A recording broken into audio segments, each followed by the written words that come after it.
bold proclamations that Lenovo, the world's largest PC manufacturer, is ditching Windows entirely. In my interview with Lenovo's Mark Pearson and Fedora lead Matthew Miller, a whole bunch of surprises are revealed that shows Lenovo planning to treat Linux like a first-class citizen.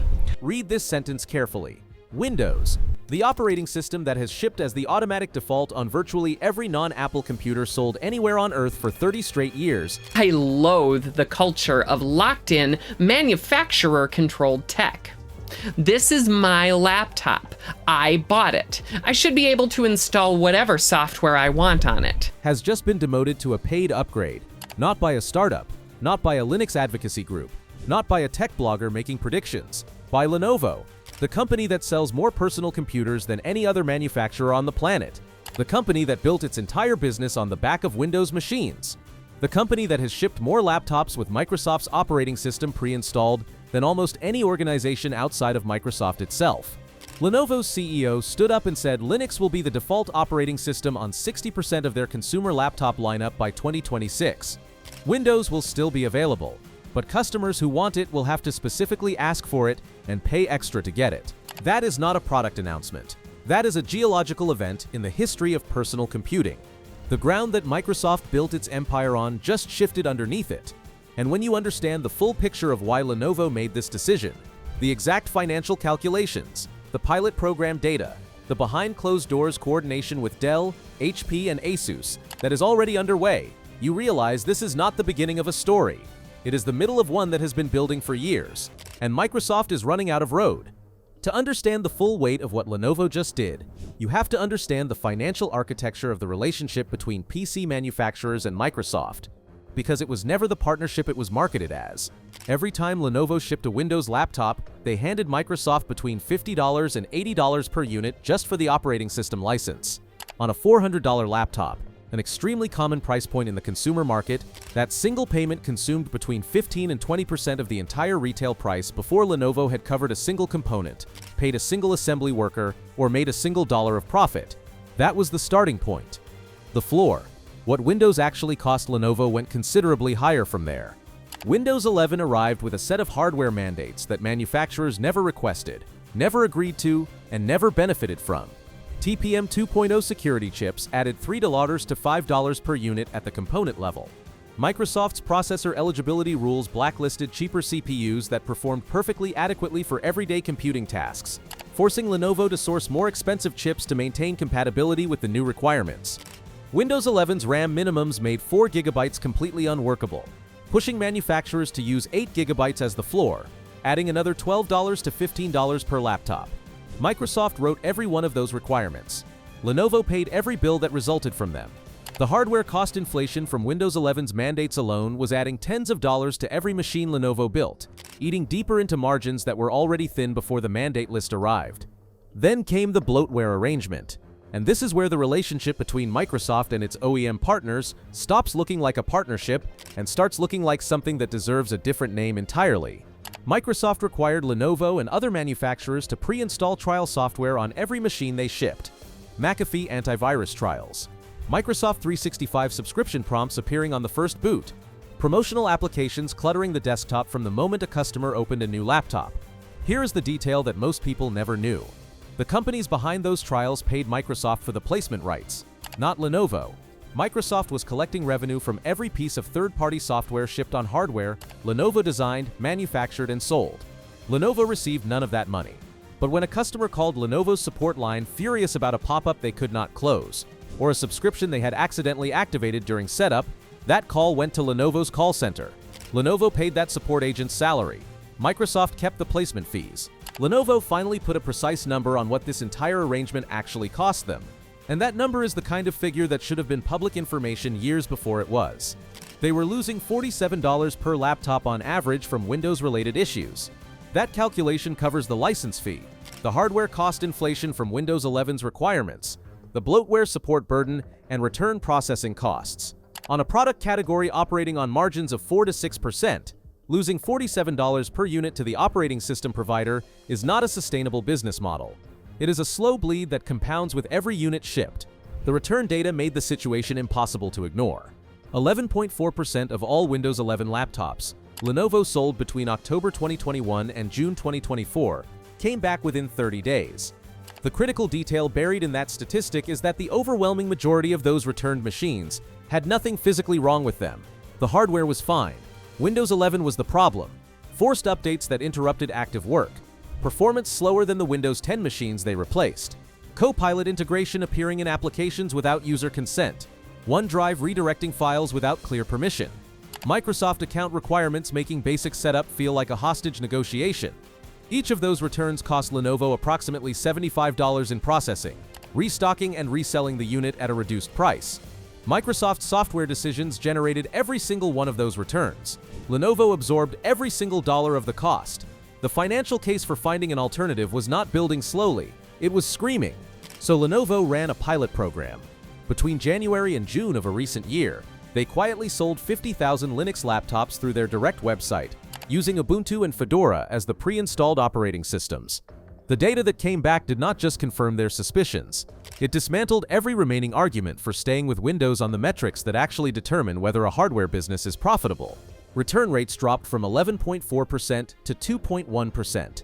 Support call volume fell by 73%. When Lenovo surveyed 10,000 Linux laptop buyers, 87% rated performance as excellent or good. On identical hardware running Windows 11, only 64% of buyers said the same. The same physical machine, the same components, the same processor, the same RAM, the same display. The only variable was the operating system. Linux won by a margin that nobody inside Lenovo's product planning teams expected when they designed the study. The ease of use finding was the result that genuinely shocked people. Linux has carried a reputation for decades as the domain of technical users who enjoy command line interfaces and manual configuration. In Lenovo's pilot data, 79% of Linux laptop buyers rated ease of use as excellent or good. Among Windows 11 buyers on identical hardware, 71% said the same. Modern Ubuntu does not open with a Microsoft account requirement blocking access to the desktop. It does not run a setup process that feels designed to funnel users into subscription services. It does not push cloud storage prompts or privacy setting labyrinths before the user has typed a single word.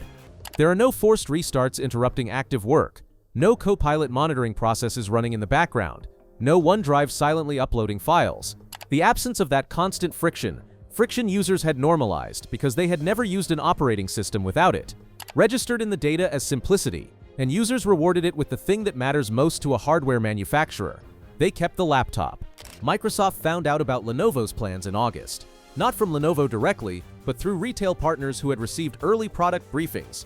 Their response arrived quickly and followed a predictable playbook. They offered Lenovo a 40% discount on Windows licenses, dropping the per-unit fee from $65 to $39. Lenovo turned it down. Because the financial problem was never primarily the license fee. Even at $39, Windows still generates more returns than a free Linux installation.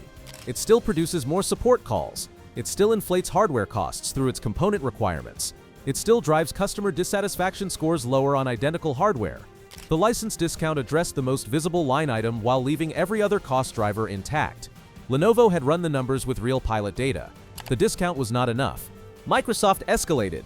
They threatened to cut the $180 million in annual co-marketing funds they provide to Lenovo for promoting Windows PCs. Lenovo held firm on that too, because a manufacturer that has just proven with real customer data that Linux generates lower returns, fewer support calls, higher satisfaction scores, and meaningfully better profit per unit does not need co-marketing money to sell a better product. The leverage Microsoft thought it had was built on a period when Windows was the only viable option for mainstream consumers. That period is ending. And when your leverage depends on the other party having no alternative, you lose it. The moment an alternative proves itself in real-world data. The environmental dimension of this story deserves more direct attention than it typically receives in coverage of the OEM shift toward Linux.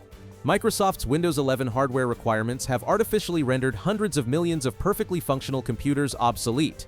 Machines that run smoothly, have no physical defects, and could serve another 5 to 10 years of productive life are being classified as incompatible and pushed toward landfill because they lack a TPM 2.0 chip that Microsoft decided was mandatory for reasons that serve hardware refresh cycle economics rather than genuine security necessity. The environmental cost of millions of prematurely discarded devices, the manufacturing energy, the raw materials, the electronic waste is enormous and entirely manufactured by a software decision. Linux eliminates that problem structurally. A 10-year-old ThinkPad that Windows 11 officially refuses to support runs Ubuntu smoothly, securely, and at full capability. The machines that Microsoft's requirements are pushing toward disposal are not worn out. They are not broken. They are victims of planned obsolescence engineered through software rather than hardware degradation. Lenovo recognized this, and it has become part of how they are positioning the Linux shift publicly, not just as a cost decision or a performance decision, but as a rejection of a waste-generating business model that serves Microsoft's revenue interests at the direct expense of the environment and the customers who bought machines that still work. Lenovo is also not moving alone. This is where the story scales from one company's decision into something that deserves to be called a structural industry realignment. Since mid-2024, executives from Dell, HP, and Asus have been quietly coordinating sharing pilot program data, aligning timelines, and planning Linux announcements designed to appear independent while functioning as a collective market movement. The strategy is deliberate and reveals a level of sophistication about Microsoft's potential responses that shows these companies have thought carefully about how this plays out. If one manufacturer shifts to Linux alone, Microsoft can retaliate. Licensing penalties, marketing fund cuts, preferential treatment for competitors who remain loyal. A single defector can be punished into compliance or made an example of, but if multiple major manufacturers move within months of each other, that leverage collapses entirely. Microsoft cannot punish the entire PC industry without destroying its own distribution network. The OEM channel, the mechanism through which Microsoft has maintained dominance for 4 decades, becomes the instrument of its own disruption the moment enough participants move together. The manufacturers figured out that their collective weight exceeds Microsoft's leverage, and they are using that understanding deliberately. Dell has been running an Ubuntu pilot on consumer lines since early 2024. Asus has already made its Linux commitments public. HP is expanding its Linux workstation lines. The announcements are staggered. The coordination is real. And Microsoft, which spent 30 years maintaining control through OEM relationships it treated as permanent, is discovering that relationships built on financial extraction rather than genuine mutual benefit do not survive the moment the other party finds a better option. The enterprise play attached to Lenovo's move is where the long-term consequences for Microsoft become truly significant. Starting in 2026, Lenovo is bringing Linux-powered ThinkPads into the corporate market at scale. The timing aligns with peak frustration inside enterprise IT departments that have been absorbing Windows 11's forced hardware refresh costs. Its AI features that raise serious data governance and privacy questions, and Microsoft's relentless licensing fee increases across its enterprise product portfolio. Lenovo's own enterprise customers have been explicit. If Linux can serve 60% of their workforce, the employees whose daily computing consists of a browser, email, video conferencing, and document collaboration, the savings in licensing fees and IT support overhead would be transformative at the organizational level. A company running 10,000 Windows seats is paying Microsoft millions annually for the privilege. Linux changes that equation to something close to zero for the operating system layer. The IT resources freed by not managing Windows update cycles, not handling Windows-related support tickets, and not navigating Microsoft's increasingly complex licensing structures can be redirected to actual business problems. Lenovo has also committed to contributing device drivers directly to the Linux kernel, ensuring that ThinkPad hardware works reliably across Linux distributions and maintains that compatibility throughout the life of the device. That commitment goes far beyond shipping Ubuntu pre-installed. It means Lenovo is investing engineering resources in the Linux ecosystem, treating it as a platform worth building for, rather than a checkbox to offer technically sophisticated customers. Combined with certification across their ThinkStation and ThinkPad P-Series workstation lineup, Lenovo is signaling that this is not a pilot program or a niche offering. It is a platform strategy with long-term engineering commitment behind it. There is a shift in the broader computing landscape that made all of this possible, and it has been building quietly for years without most people recognizing its implications. The entire working world has moved to browser-based applications. Gmail, Google Docs, Microsoft 365 Online, Slack, Zoom, Salesforce, Notion, Figma. Every tool that the average office worker actually uses every day runs inside a browser window. The operating system sitting underneath that browser has become functionally irrelevant for a massive percentage of daily computing tasks. You can access Word and Excel through a browser on a Linux machine while paying Microsoft for the Office 365 subscription, and never paying Microsoft for a Windows license or surrendering your data to Windows telemetry. Microsoft built the infrastructure that made their own operating system optional for the majority of their own productivity software's users. That is the kind of strategic error that takes years to fully manifest and is essentially impossible to reverse once it has. for cases where a user genuinely needs a Windows-specific application. Wine and Proton compatibility layers run a wide range of Windows software directly on Linux with no dual boot complexity or virtual machine overhead. The application gap, the last serious structural argument for why mainstream users could not leave Windows, has been narrowing steadily and is no longer wide enough to anchor a platform monopoly. By late 2025, Lenovo's Linux laptops will have prominent retail placement with price tags visibly lower than equivalent Windows models. Consumers who have never thought about Linux will see it running on demo units, see the price differential, and encounter a choice that was simply never presented to them before in a mainstream retail environment. The review ecosystem will accelerate the momentum. Windows laptops are currently accumulating one-star reviews documenting forced updates, pre-installed bloatware, privacy concerns, and performance decay.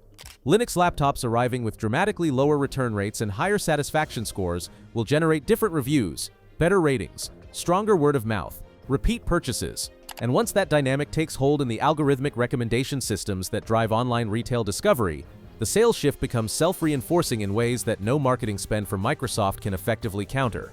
Windows dominance was never built on being the best option available. It was built on being the only option that came pre-installed on the machine you bought. That mechanism, the default, is what maintained the monopoly for 30 years. Lenovo has now demonstrated with real financial data, real customer satisfaction scores, and real return rate comparisons that once manufacturers have a credible alternative, the economics do not just favor Linux, they demand it. Every returned laptop that stays sold is money that stays in Lenovo's pocket. Every support call that does not happen is overhead that does not need to be paid.